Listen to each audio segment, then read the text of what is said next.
Assalamualaikum anak-anak murid sekalian. Okey, pada hari ini Cikgu Azrina akan mengajar mengenai tajuk kekeluargaan iaitu penderaan dalam keluarga.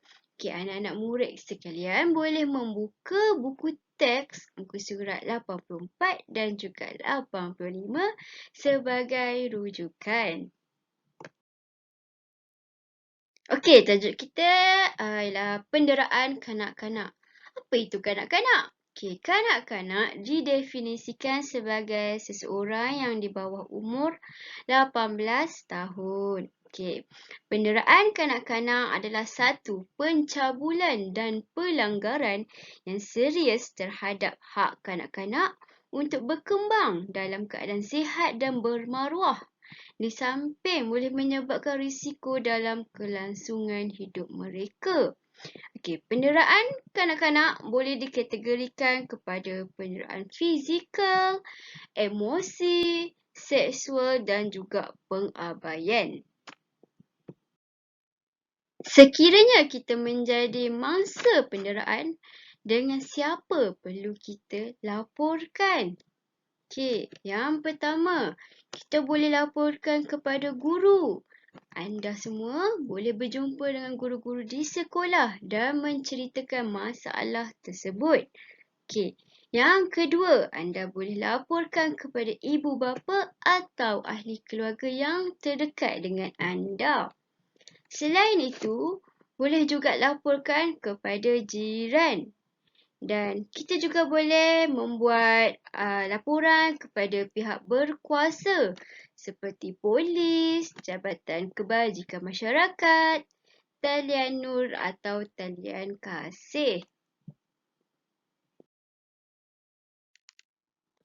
Okey, Talian Nur atau Talian Kasih boleh dial 15999. Okey, Talian Nur atau Talian Kasih ialah pusat panggilan kerajaan yang mengendalikan panggilan orang ramai berhubung perkara kebajikan dan kemasyarakatan seperti penderaan, bantuan kebajikan, keganasan rumah tangga, pembuangan bayi, mendapatkan khidmat kaunseling. Apakah yang akan terjadi sekiranya penderaan kanak-kanak itu berlaku?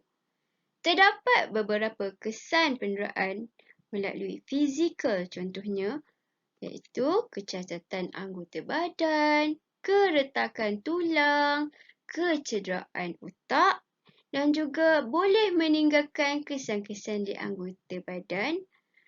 Okay, murid tersebut mengalami masalah emosi dan menjadi ganas.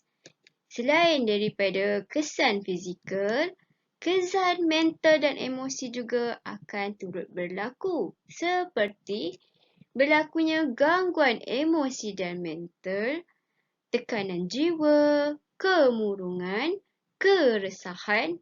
Murid tersebut menjadi pemarah dan juga penyendirian akan berlaku. Antara punca-punca berlakunya penderaan dalam kekeluargaan ialah tekanan ibu bapa, perbalahan antara ahli keluarga, seterusnya masalah kewangan ataupun ibu bapa mereka kaki judi, ketagih dadah yang menyebabkan masalah kewangan itu akan berlaku dalam kekeluargaan yang akan menjadikan anak mereka sebagai tempat melepaskan kemarahan. Apabila penderaan kanak-kanak dapat diatasi atau dapat dielak, kanak-kanak tersebut dapat meningkatkan nilai harga diri dan keyakinan diri yang lebih tinggi. Kanak-kanak tersebut juga sangat bermotivasi untuk mencapai kejayaan dengan lebih baiknya. Kanak-kanak tersebut akan memiliki tubuh badan, emosi dan fikiran yang sihat. Selain itu, ia dapat merangsang minda dan daya ingatan yang baik. Bukan itu sahaja, bahkan ianya dapat mengelakkan berlakunya kecederaan dan kecacatan kekal. Di samping itu, pengurusan diri kanak-kanak tersebut akan lebih terancang. Menjalin hubungan sosial yang baik dan tidak menyendiri, dan dapat membentuk sikap bersabar serta bertolak ansur. Berikut merupakan kepentingan menangani penderaan dalam keluarga. Okey, sekarang kita akan masuk kepada bahagian kemahiran berkata tidak kepada penderaan dalam keluarga. Penderaan dalam keluarga boleh berlaku apabila ibu bapa ataupun penjaga mereka memukul anak jagaan sehingga memberikan kesan pada tubuh badan. Mangsa penderaan perlulah berani dan menjerit berkata tidak jika dipukul, digigit atau digoncang. Mangsa boleh menjerit, "Tidak, jangan pukul saya." Dalam kekeluargaan, penggunaan kata-kata kesat perlulah dibuang atau dijauhi. Hal ini untuk mengelakkan penggunaan kata-kata kesat ketika pergaduhan di kalangan ahli keluarga. Jadi, kita perlu berkata tidak kepada semua kata-kata kesat. Selain daripada itu, perlulah berkata tidak kepada cercaan atau dimalukan di halayak ramai. Sebagai contoh, ada sesetengah ibu bapa yang akan memarahi anak mereka di halayak orang ramai.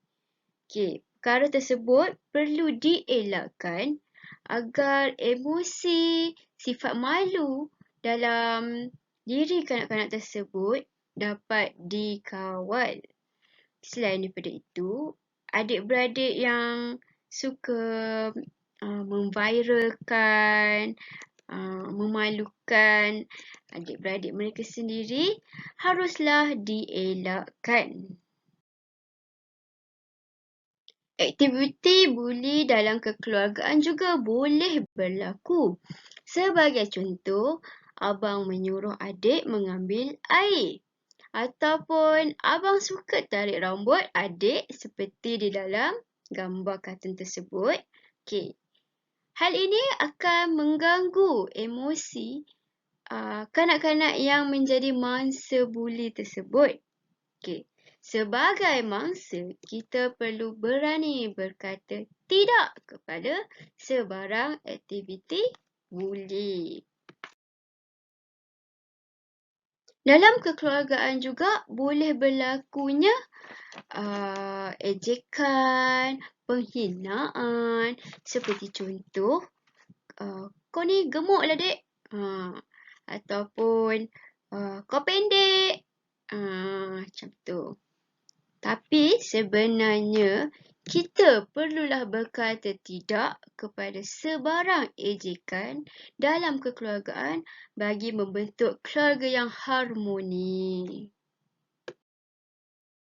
Sebelum saya mengakhiri pembelajaran kita pada hari ini, sedikit tugasan yang saya berikan kepada anak-anak murid saya.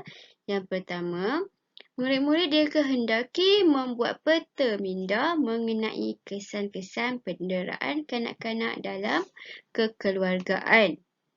Yang kedua, murid-murid perlu menyatakan punca-punca berlakunya penderaan dalam kekeluargaan.